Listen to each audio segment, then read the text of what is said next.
I'm Al McFarlane. Welcome to The Conversation with Al McFarlane. I'm glad to be here. Glad to have you along as well.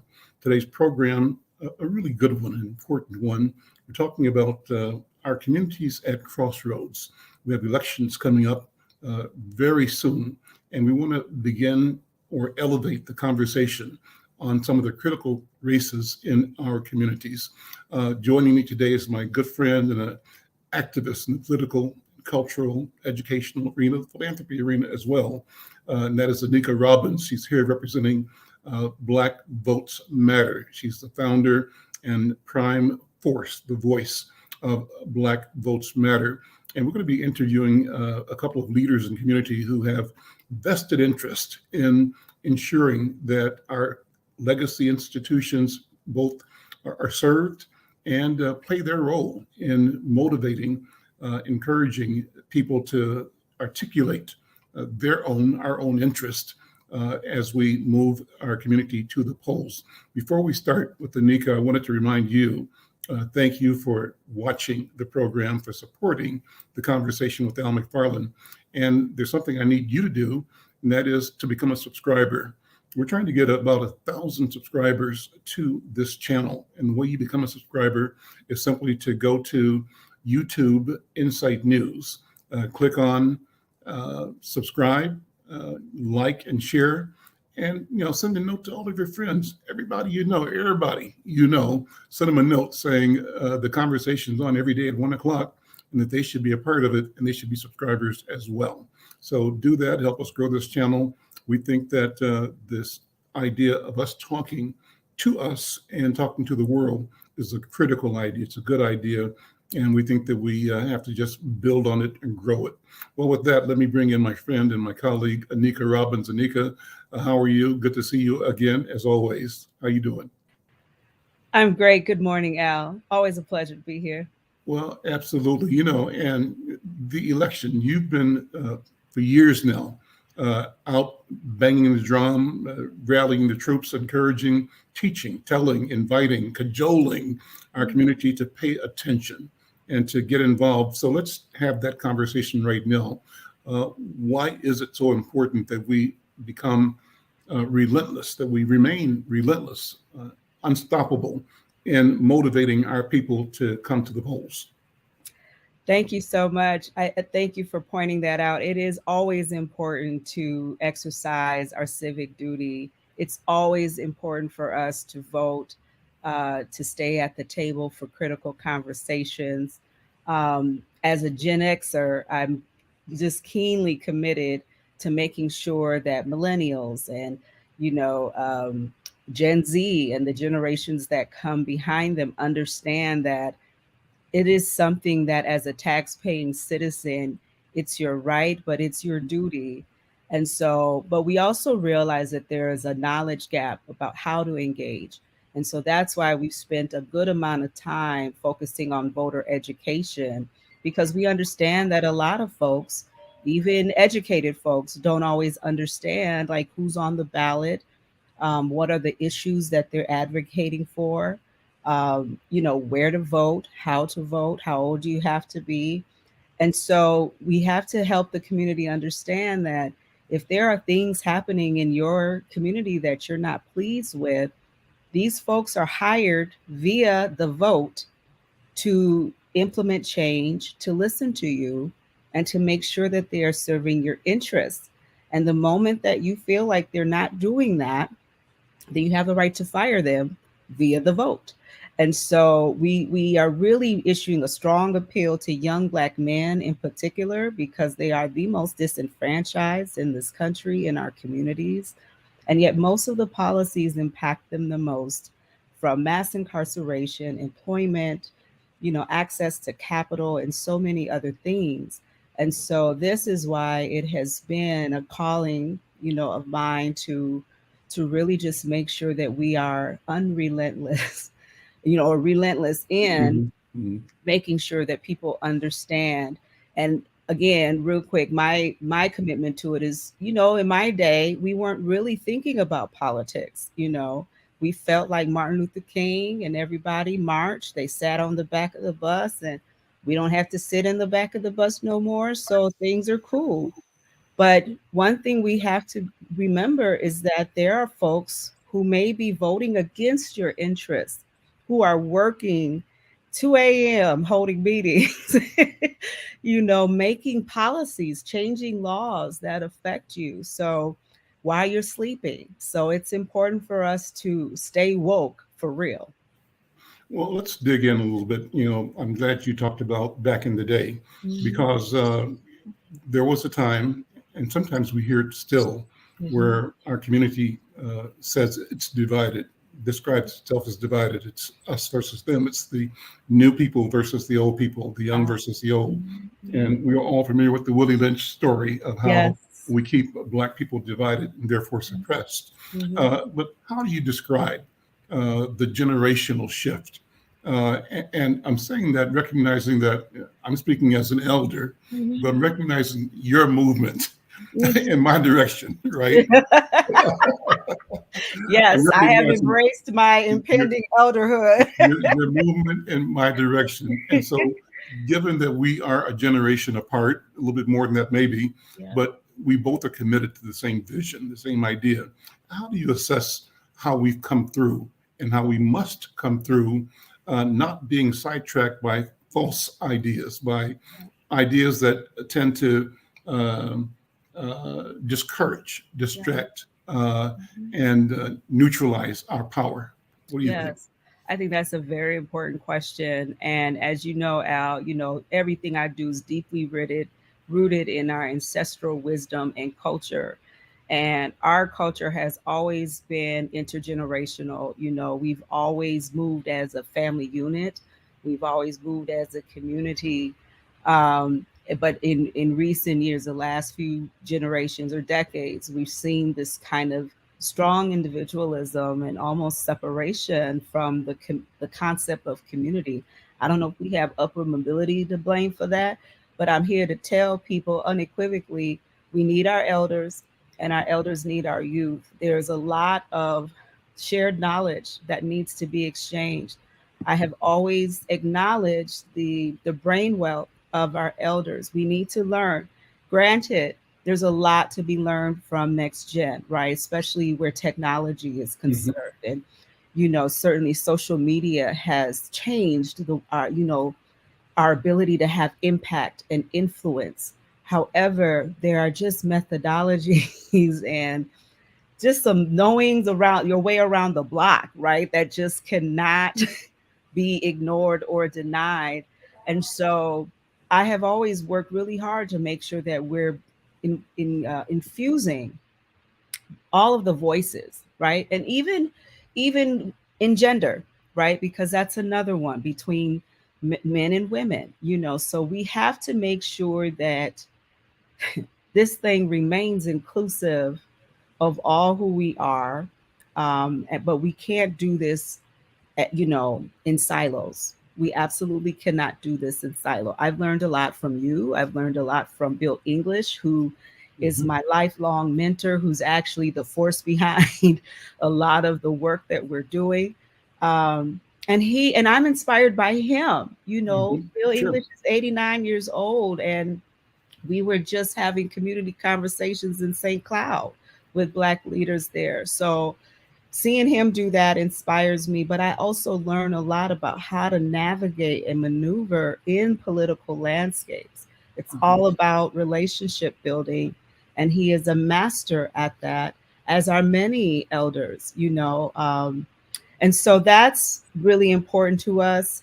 And then to our younger folk, they think, well, why bother? We have Mhm. to trudge through so much. They're discouraged, and rightfully so.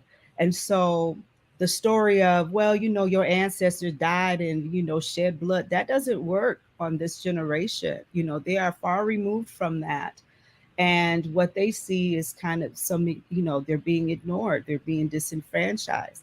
But what we do in our work is encourage them to get involved, to learn, and we've been able to show clear examples of how we've won, right? So but again, consistent communication, consistent engagement, it's important for the elders to reach back to the youth, and then also for the youth to like not be so quick to try to set the elders aside. There's so much learning that could be learned from both. Let's bring in Scott Redd, who leads one of the legacy institutions in Twin Cities, and that's Sabathani Community Center over in South Minneapolis. And Scott, thank you for being here.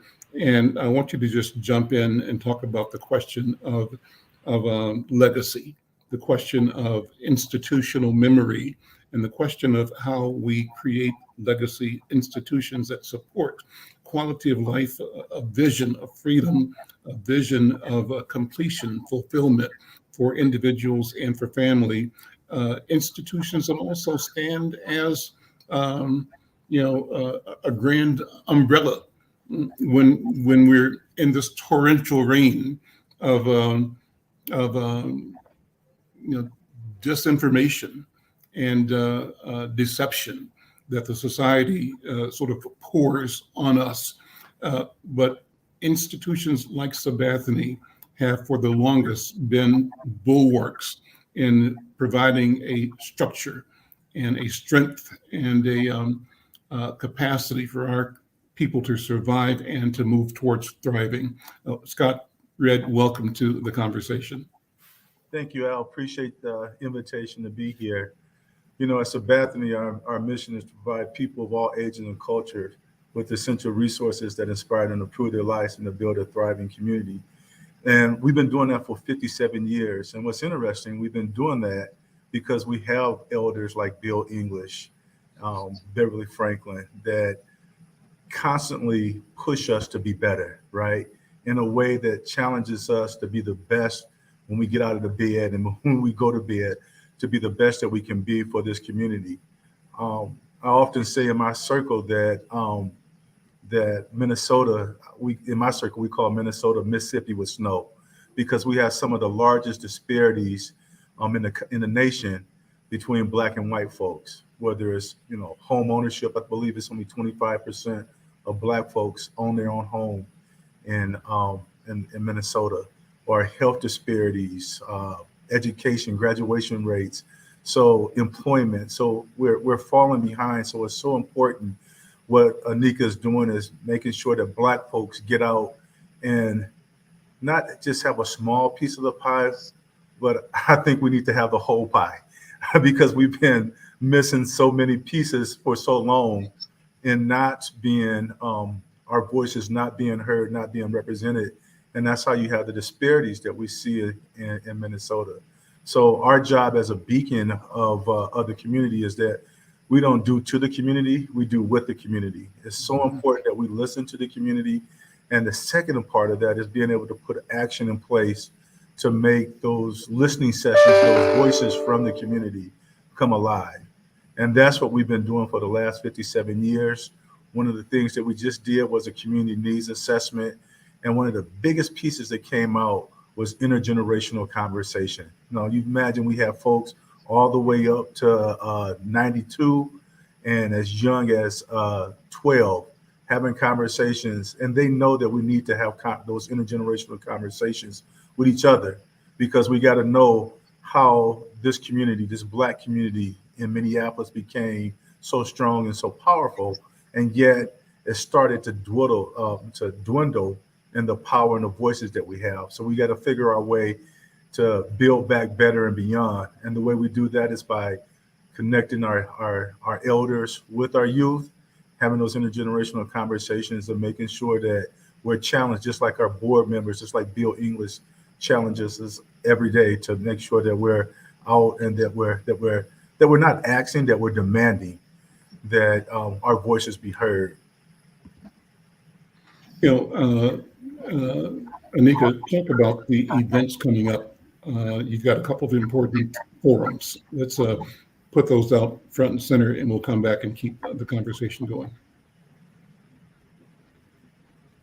And you're muted. Unmute. Thank you, Al. Yes, we have a candidate forum series coming up called The Last Call. So this is basically a last chance for community members to come out and hear from the folks who are vying for an opportunity to serve the community. The flyer you're currently seeing is for our eighth ward forum, which will be hosted at Sabathani Community Center on Tuesday, October 24th from 6 to 8 p.m. But the day before that will be in the fifth ward at UROC from 5:30 to 7:30, and we'll be talking with Jeremiah Ellison, the incumbent, as well as Victor Martinez, who is, going for that seat as well. And then we have a Ward 4 forum coming up on Thursday, October 26th. We also have our voter guide. As you know, Al, we publish this annually, faithfully. It's nonpartisan. It features side-by-side comparisons of all of the candidates and where they stand on the important issues that matter to our community. So often our issues, our concerns, the things that matter to our community are kind of swept in or, woven into the broader narrative. But we understand that we have specific needs as a result of those disparities that Scott mentioned, right? So what are they going to do specifically for those things? And that can be found at blackvotesmattermn.com. And then we'll be hitting the streets, distributing physical copies as well. And they will be at all of the forums. UROC is coming up. Talk about UROC. Makeda Zulu is here. My friend, how are you? Good to see you. And thank you for the important work you do as an institution serving our community. Welcome. Thank you so much for having me. I'm glad to be here. Great. Take a minute and just describe for those who might not know the mission, the work of UROC. Yes. So the mission of UROC is to transform the way universities and communities work together. And so right now, we just finished up the last day of the Coalition of Urban and Metropolitan Universities in DC. So I'm very excited about that. There are a lot of universities around the country who want to better serve the communities and better partner with communities to be relevant. And to make a difference. And so that's why UROC was created. And our mission also includes working around education and lifelong learning, community and economic development, and health and wellness. And one of our tenets is to not replace what is in the community, but to work with what is already in the community. And so that's just a little bit about UROC. It's the Robert J. Jones again. Also, I did not mention that because I am a fan, right? We don't always give the flowers as people are here. So Robert J. Jones was key in making sure that this happened in North Minneapolis.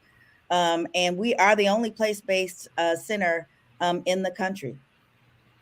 Amazing, wonderful. So it's appropriate that you host this important seminar or discussion about the election.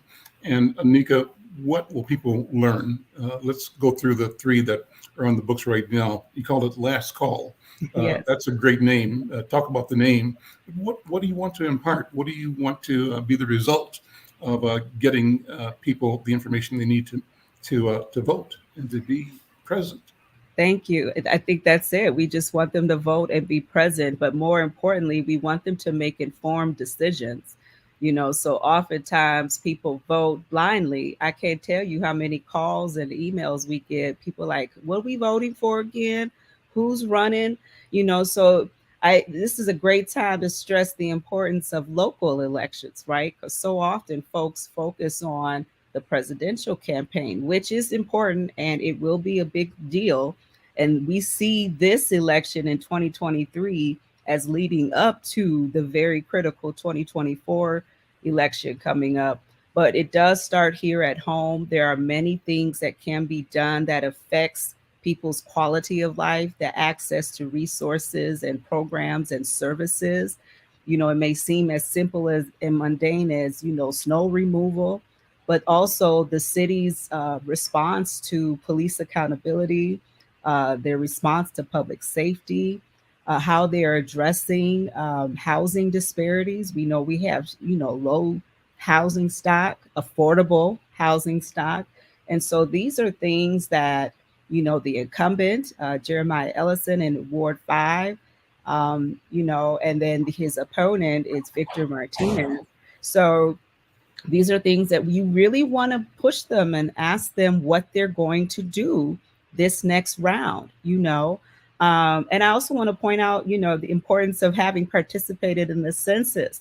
It is the reason why this particular cohort of council members have just served the 2 years, right? So after redistricting, we now have this kind of, I forget what it's called, but we're just on a 2 year cycle. They have to be voted in to, you know, carry out the remaining of their term because the lines have been redrawn. So all of these things are connected. And I want to encourage folks, you don't have to understand or know it all, but by participating and showing up, that's how you learn.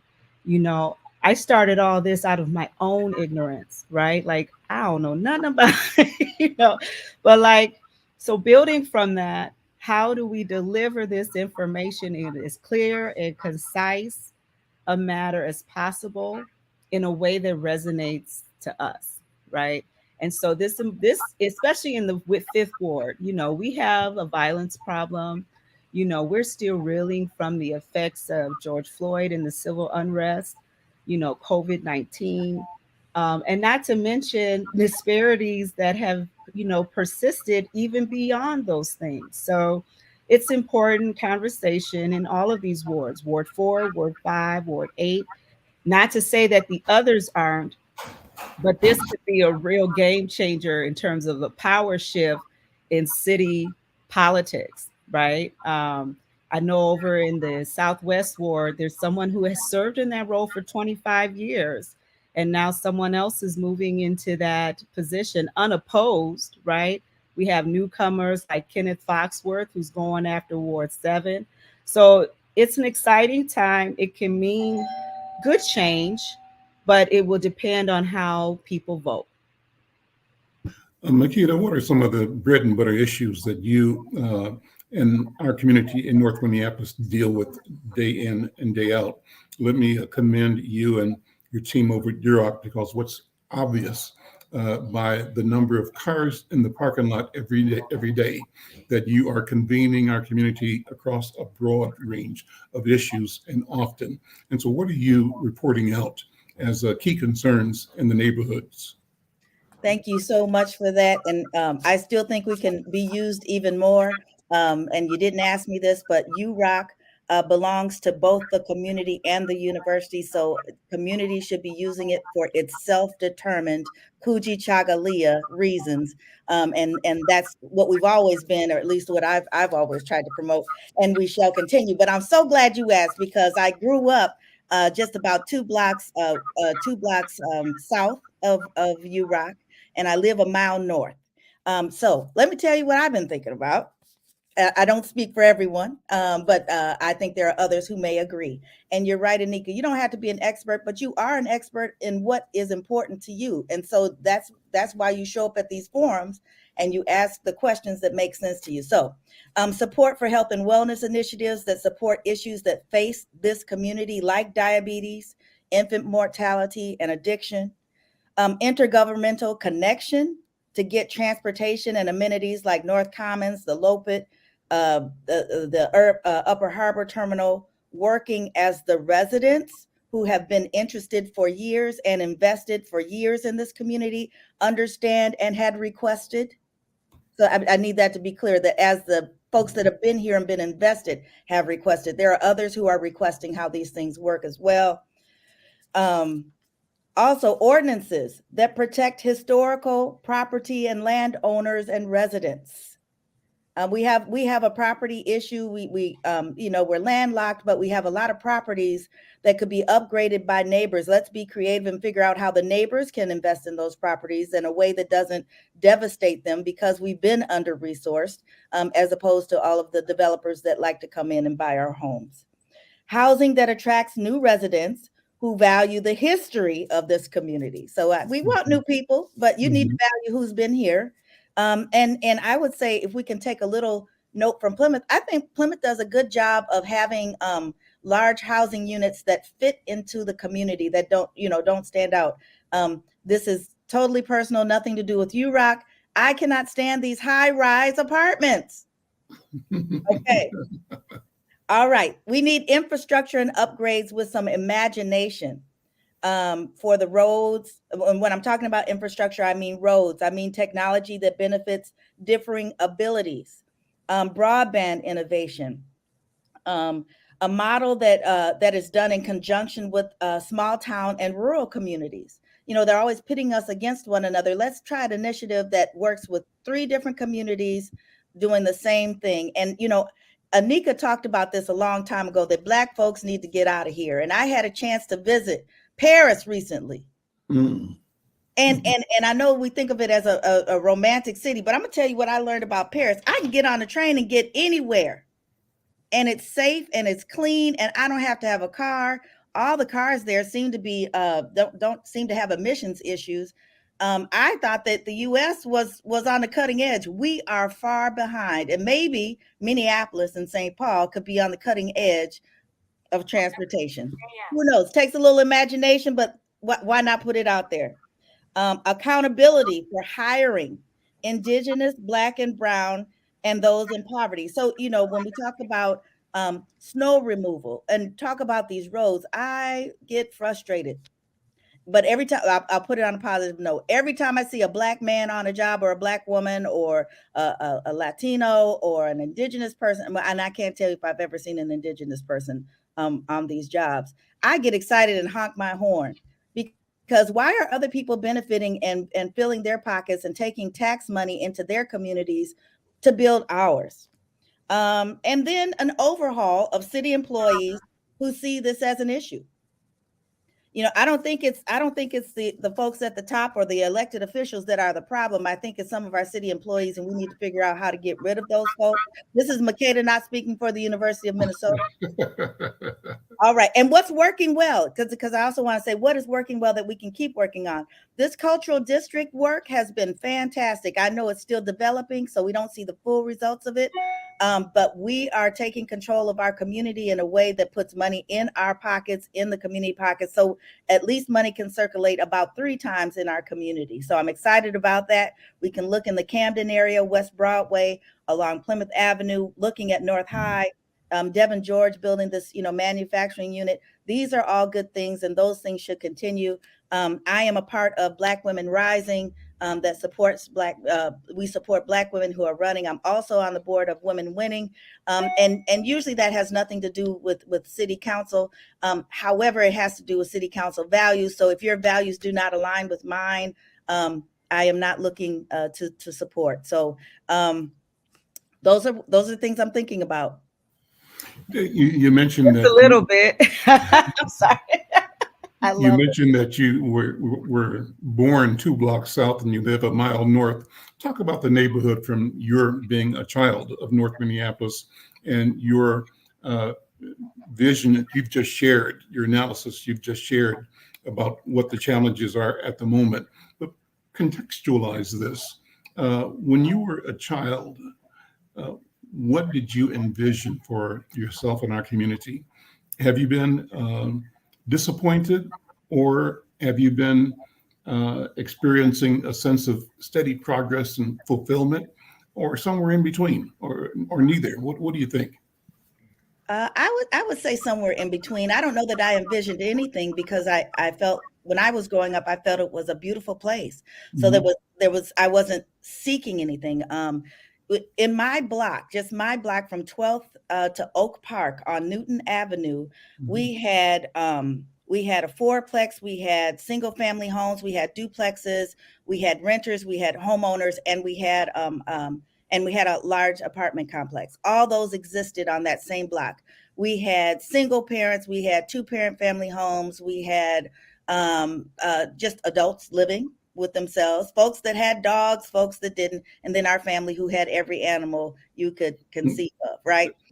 We had a church on the back, and we could go anywhere. And I know you hear folks talk about, we could go anywhere. We could walk anywhere. We could ride our bikes. You know, I wasn't one, but my brother used to ride on the railroad tracks. I didn't know we had railroad tracks till I was a grown person, because that wasn't my thing. But we were taken care of by the community, you know, a block up, you know, at the time where UROC sits, King Supermarket, Black owned grocery store, the Way, Black led, Black centered, youth-centered, right, community, exposing young people to fashion. We were never as fashion forward as Miss Anika, but we had fashion. We were taught about being models. We were taught about music. We were taught about our history, and all of those things. So I felt like I could do and be anything. So that was the community I grew up in, the environment. We knew that now, Mr. McFarlane, we knew on the west side of Penn, you were making a few more pennies than folks on the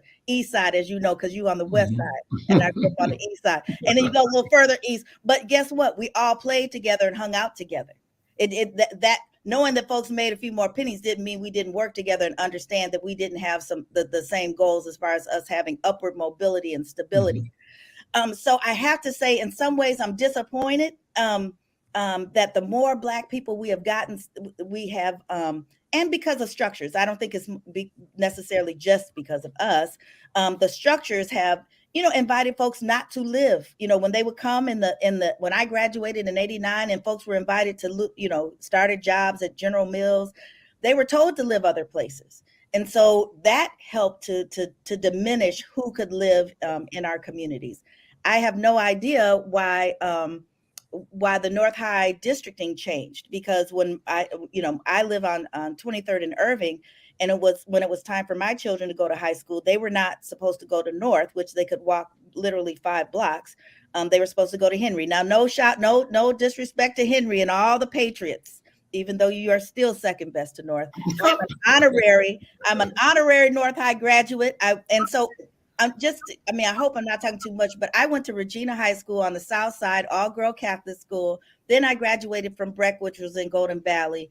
I hung out in St. Paul with my cousins. And so I believe that Black folks belong everywhere in this state, and call it all home. And so I do believe we believe that. We've got folks running for mayor in Golden Valley, Black folks running all over the state. So that's a good thing. So we're making progress there. We've got young people in the arts doing things. I didn't mention that. And arts needs to be another piece that is a focus for the Twin Cities and North Minneapolis. That's the other thing about Paris. There is art everywhere, visual, sculpture. And so people are spending money to go see art. So let's put some art up so people spend money let me go to North Minneapolis, to look at juxtaposition, to look at the murals, to look at sculptures that are created. Let's go on the South Side in front of Sabathani and look at, a lion, or I don't know what Scott likes, some kind of sculpture. But anyway, so I'm excited in some ways because we are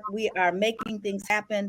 But the forces against us are so strong that while we may be able to have a president of the United States, we can have a George Floyd killed in broad daylight with a man with his hands in his pockets looking at the camera like, do something. And yes, he did go to prison, but the anger and the backlash, I know we're not talking about this, but there's something going on with white folks. And if white folks understand that white is a social construct, whether or not you're white.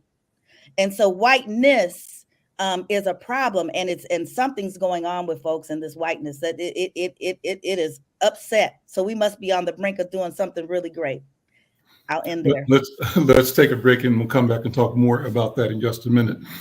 Thank you, Makeda Zulu. We're going to come back, and Scott, when I come back, I'm going to ask you to walk down memory lane as well, sort of talk about the world that you envisioned as you were a 3 or 4 or 5 or 6 or 9-year-old, and how that all folded into the person you are now and the work you do now at Sabathani.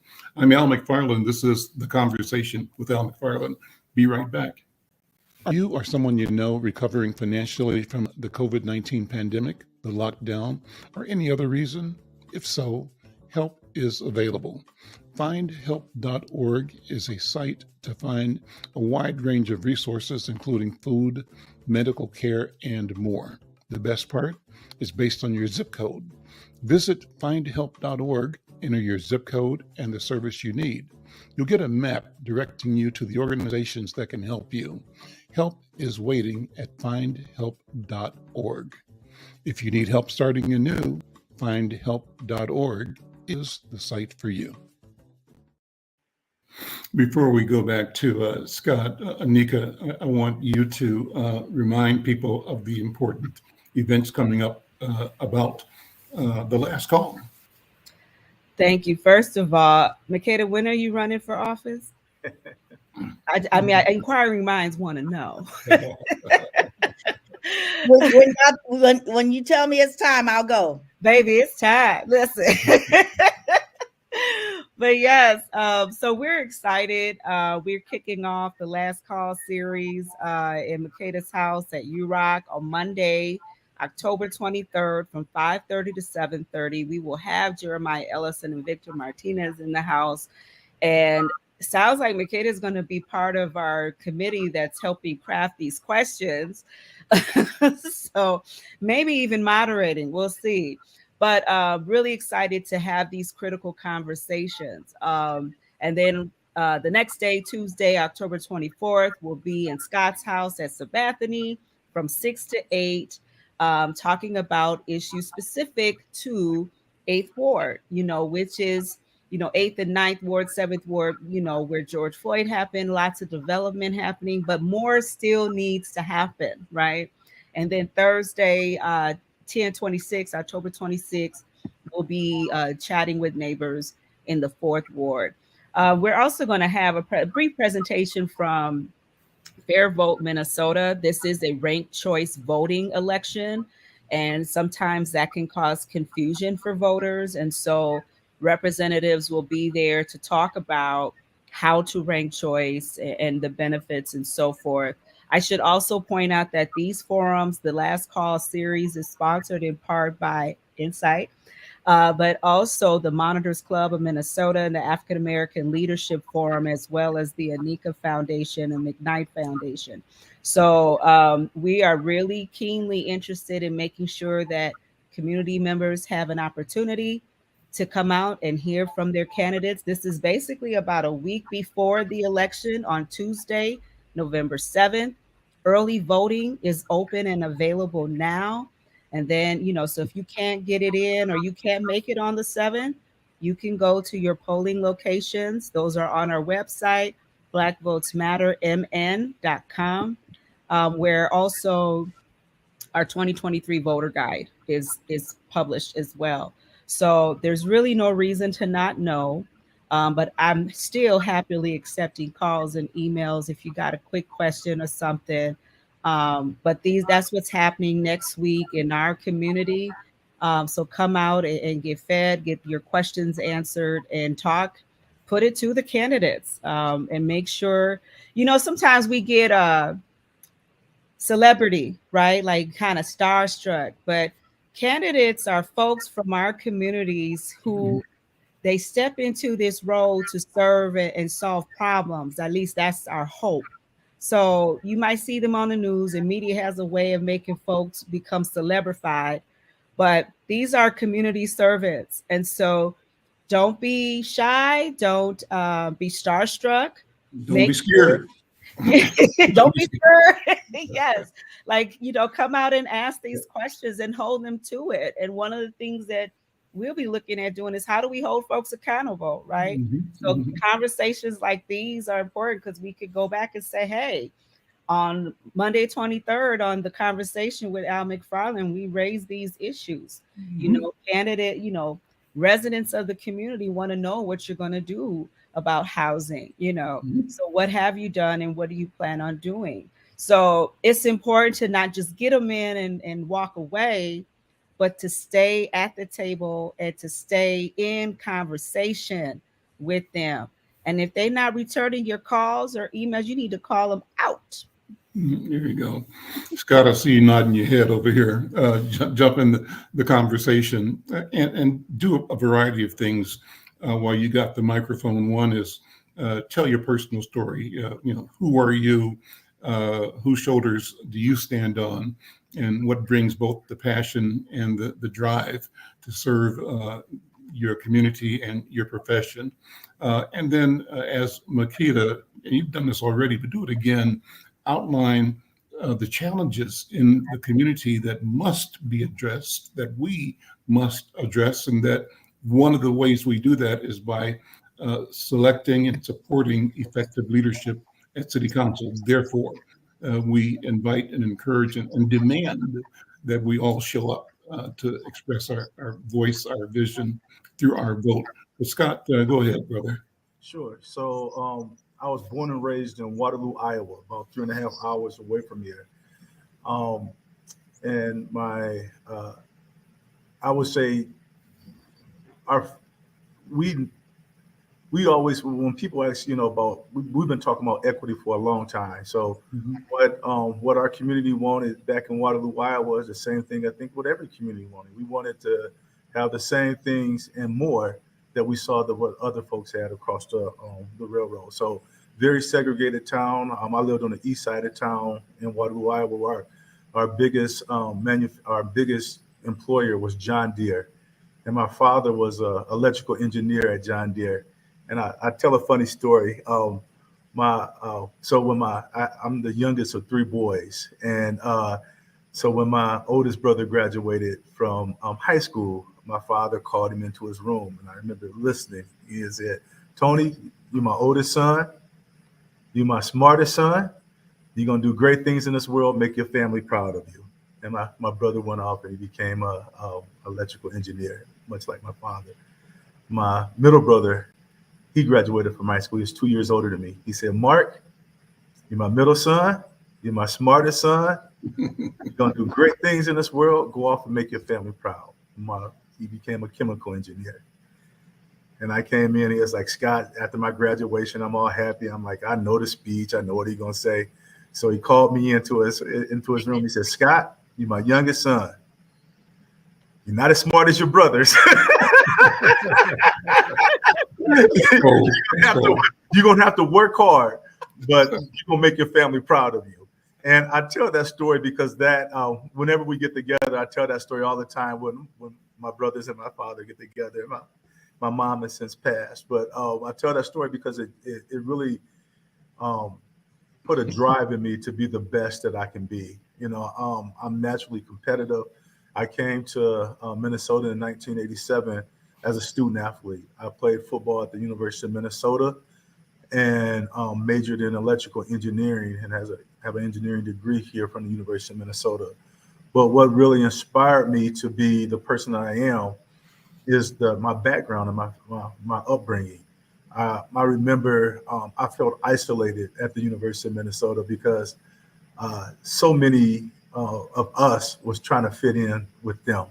And that's just who that's in Waterloo. That's not who we are. We're proud to be Black men and Black folks and be Black, to have a Black voice. So I struggled my freshman year at the University of Minnesota, struggled so much that I remembered I called my mom. I said, "Mom, I want to transfer. I want to come back home and go to the University of Iowa, play football there and get an education there." And my mother, who doesn't like change, never drove on a highway, jumped in her car. Now, I said it's a 3.5-hour drive from Waterloo to Minneapolis. It took her 7 hours to drive here, but she drove up here that next morning, and did a little research and took me over to North Minneapolis. So I'll say a lot. North Minneapolis really kept me and saved my life, because she took me over to Phyllis Wheatley and Bethune Community Center. And I started volunteering on the off season because I was pretty good in math and science. And I started volunteering over there, working with young kids and watching that light go off. And I remember telling my father, I was like, "Dad, I don't think that I want to be an engineer." I said, "I want to do something in education. I want to do something working with the community."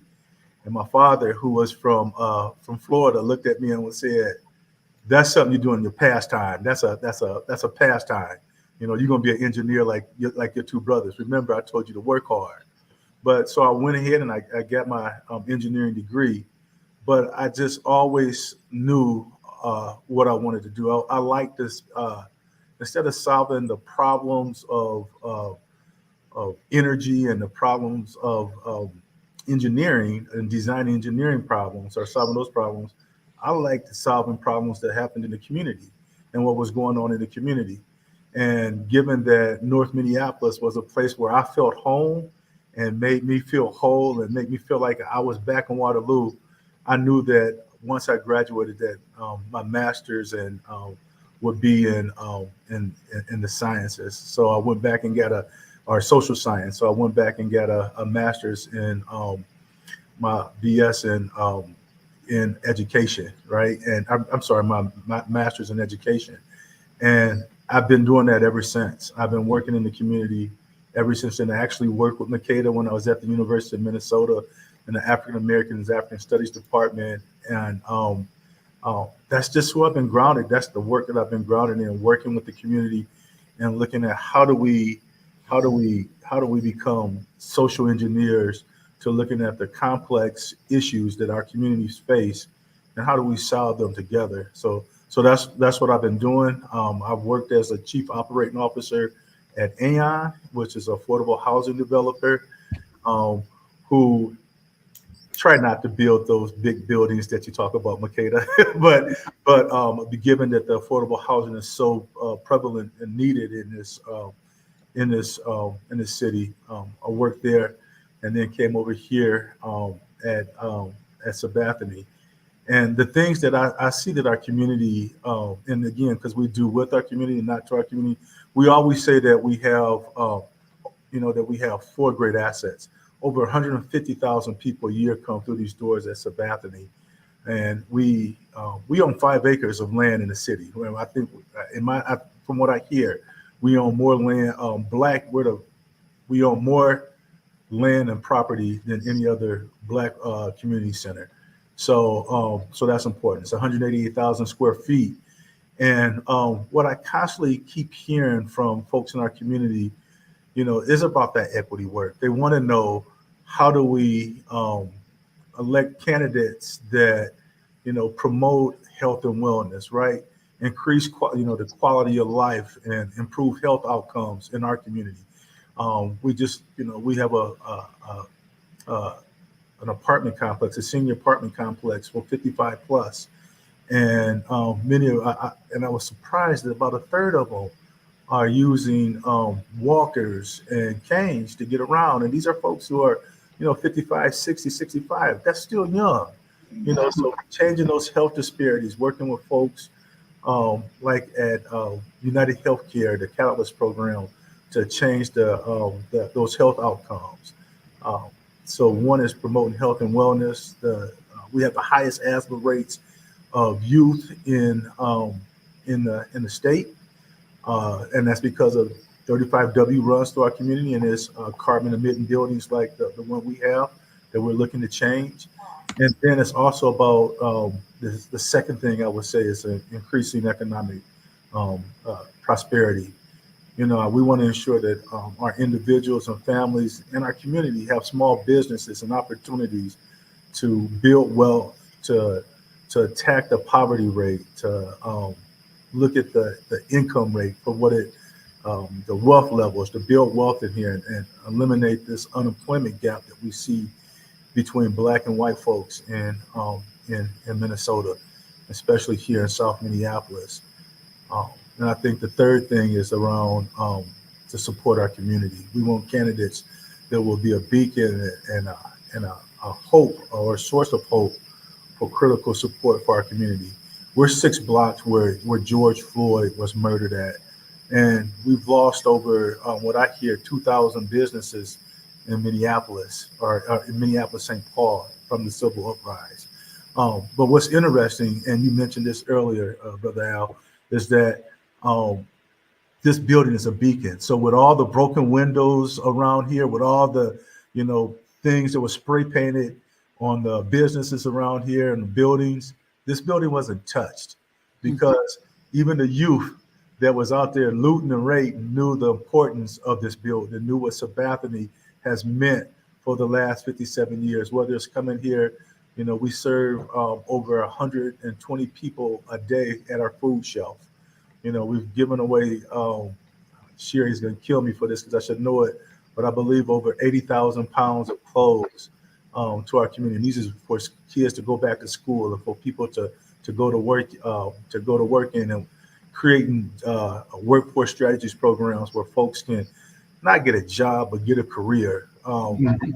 We got great partnerships with folks, um, and we want what we want is that those same opportunities that folks out in other communities have. We want those same opportunities for our people to look like us, and that's why Sabathani exists. That's why it's so important that the work that Anika's doing to bring people out, to have a voice, to elect the folks um, that represent them, that represent this community, so that we don't get left behind anymore. It used to be when I was at Minneapolis Public Schools, the big thing was no child left behind back then.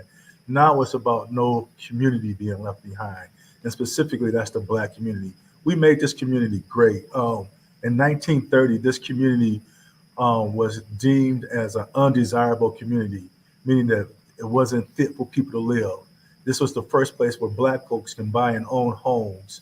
And we took and we made this into a Black Wall Street with so many Black businesses that once existed, that we made white folks want to come over here and gentrify and become and live in this neighborhood. And now it's being pushed out. When I think about, I heard our county commissioner, who obviously lives in this neighborhood, just 2 blocks down, said that a house across the street from her sold for $750,000. It's a big move to push folks out and to change this neighborhood. And I say we done too much work to give this neighborhood and this community up. And so we're doing all that we can to make sure Black folks reap those benefits of the elders, the folks that came before us, that we stay, that we reap those benefits and that we stay in this community. And so we want folks who are going to recognize that and that's going to make sure that they keep us in this community and work hard to make sure that our voices are not only heard, but action is put towards our wants and our needs and our demands. Wonderful. Makeda, I was thinking, as you mentioned being in Paris, I think I heard on public radio a few days ago a story about Europe. I thought it was France, and the concept of 15-minute communities. I may be saying this wrong, but the concept was that some people-centered developers are intentional in designing, creating, organizing communities that anybody in that community can get wherever he or she needs to go and get whatever he or she needs to live, to recreate, to entertain, to work, all within 15 minutes, either walking or biking or some other public transportation. And I said, wouldn't that be great if North Minneapolis and Central Neighborhood and Powderhorn had everything our community needed, because we had the entrepreneurs, right? And the businesses and the teachers and the ministers and the service workers to provide everything we need for each other in our community with a system of profitability for all engaged and benefit for all engaged as well. Had you heard that idea? Am I saying it right, Makeda? I didn't hear that idea, but I would say I experienced the idea, and the other things that I noticed. So I was a committed sedentary person, committed. And I messed around, and I've been hanging out with folks that believe in biking and walking and running. And so, that circle is also important. So we can pull each other up. So these are Black folks that like to bike, like to run, and hanging out with those folks. So when we got there, it is a very walkable city. I'm not sure how functional it is if you have if you have mobility issues as far as your legs go. Mm-hmm. But just the design of it, they don't need as much space, and I think we could capitalize on some of those ideas to have even more businesses, Black and brown and indigenous businesses along these corridors, and Black specifically. I'm inclusive. I mean, but meaning that the restaurants, they face the street. They are people centered. They spend time social. I didn't see folks on their phones like they are here. And so, I think a 15-minute commute, 15-minute communities. And I think that we could also make a point of maybe for the next 2 years, we're only going to buy in our community. And that might mean that we might not be able to get certain goods. So that might mean there'll be more money in our pockets too, but that we only spend in our community.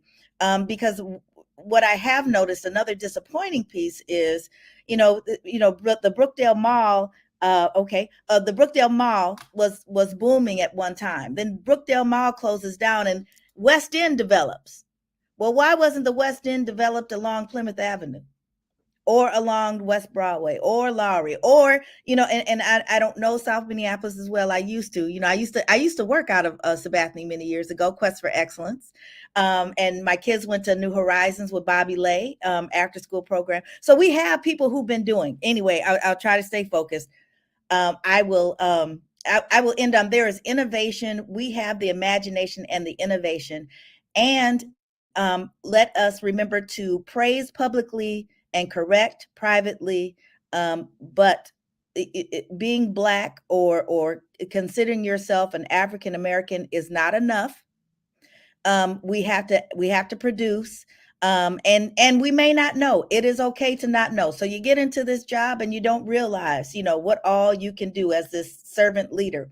Ask someone, and let's pull each other's coattails and make sure that we are doing the best that we can do.